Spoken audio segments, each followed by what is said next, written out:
So first and foremost, as we've been talking about for like the past, I don't even know, like month or so in the past like 10 videos, is Facebook Marketplace, okay? The fees currently are only 5%, which is ridiculous compared to all the other marketplaces. And on top of that, you can obviously ship nationwide now, so you can facilitate the sales. It makes it really, really easy. And the competition really isn't there as it would be on somewhere like eBay, okay?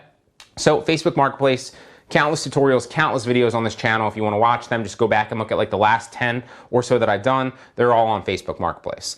Now, the next two are ones that you're obviously going to know, and that's Amazon and eBay. Now, can you retail drop ship on Amazon and eBay?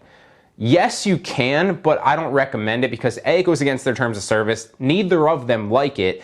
And it's really the margins there, you know, especially unless you're tax exempt, but like the margins on both Amazon and eBay to do retail drop shipping. And I keep in mind, like full-heartedly have not really done this much myself, but just like knowing from like what I hear from other people and like knowing how long those business models have been around, it's super saturated retail drop shipping on those sites, okay? That said, you can do wholesale drop shipping on those sites and then it stays within the terms of service as long as you pay attention to certain things. Like I think there's like certain stipulations on Amazon where you need to like, you can't have any like specific brands on the box or like you have to have like a certain label. I'm not fully sure. I just know that you can do wholesale drop shipping on Amazon and eBay very effectively if you facilitate, you know, if you sign up for wholesale suppliers that obviously are willing to drop ship for you if you list their products on those sites, and then obviously they will fulfill the orders for you, and that goes within the terms of service and obviously keeps hopefully your margins intact because everybody's not drop shipping from the same retail sites and competing on the same listings or saturating the market like it was on eBay, okay? Now the next one is an up-and-comer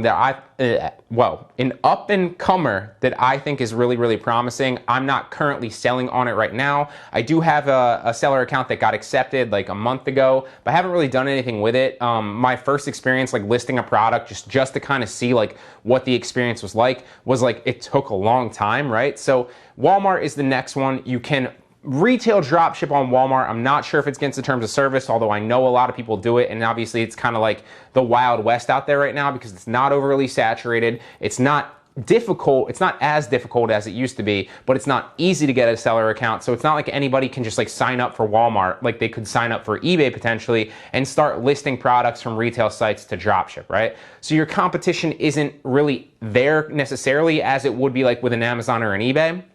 But there's a lot of, I believe, I heard it somewhere or I read it somewhere, I forget, but I believe Walmart surpassed eBay in sales last year in 2020. So it looks like what I'm trying to say is like the revenue's there, the potential profits are there, and there's not nearly the amount of sellers on Walmart as there are on like eBay or Amazon, right? So chances are, if you look at that like objectively, you can have a bigger piece of the pie because there's less sellers competing for even more revenue, right? I know a lot of people drop ship on Etsy. The issue with Etsy, well, there's actually two main issues with Etsy.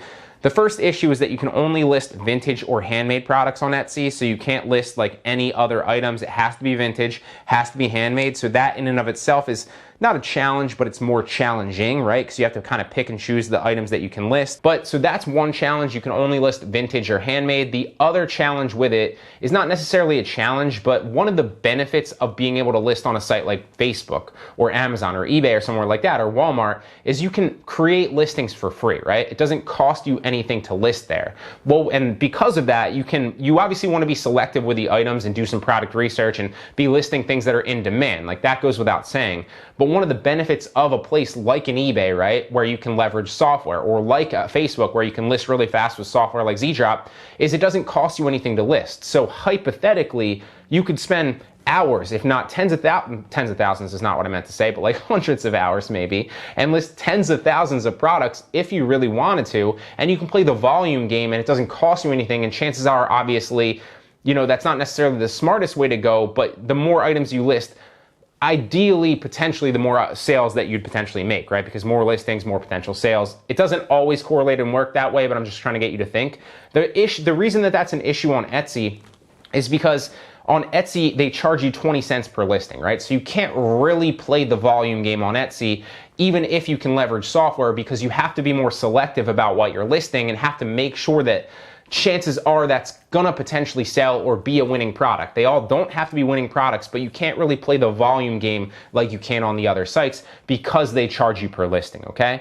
So that said, you have to be really selective, although you could look at that as a benefit as well and argue that it's a benefit because a lot of other people aren't doing it for those specific reasons. And so if you can do it effectively, if you can kind of find good products, and if you can kind of carve out a good niche for yourself, it can be heavily profitable. With OfferUp and Poshmark, you have to use their labels, so that kind of handicaps you, okay? So you can do one of two things, okay?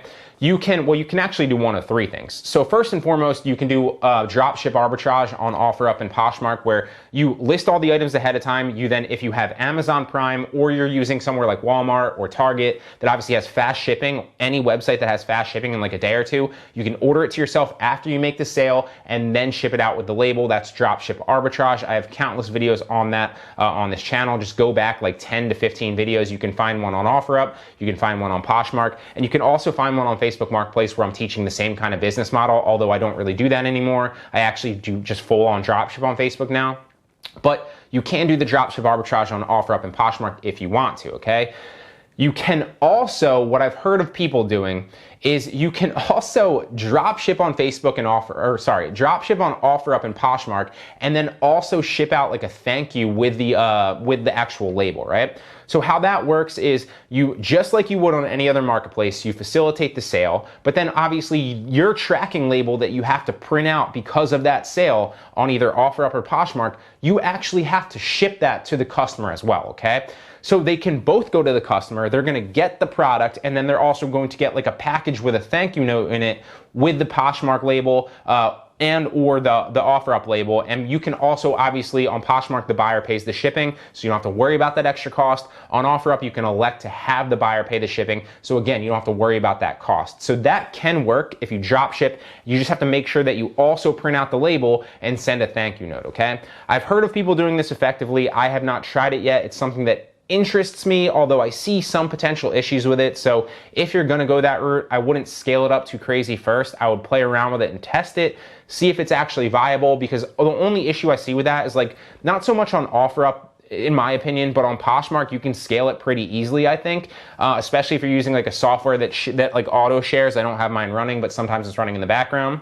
All it really takes is one buyer to kind of bring that to Poshmark's, like attention, and then it might arise an issue and you could get your account suspended. I have not tried it, I'm not sure about it. I've technically been just reselling and technically just doing the dropship arbitrage on both of these. And the third way that you can obviously dropship is the same way that I recommend dropshipping on Amazon or eBay. So if you dropship on OfferUp and Poshmark, you can actually, if you set up deals with wholesale suppliers and then you send them the label, they can ship out with your Poshmark label or ship out with your OfferUp label, okay? That works. I know of people that do that. I have not set those deals up myself, but you can do that, and that is actually an effective way to actually really drop ship. The only issue is you need an actual wholesale supplier that will do it for you. There's a lot of them out there, and they have to be willing to ship with your label, okay?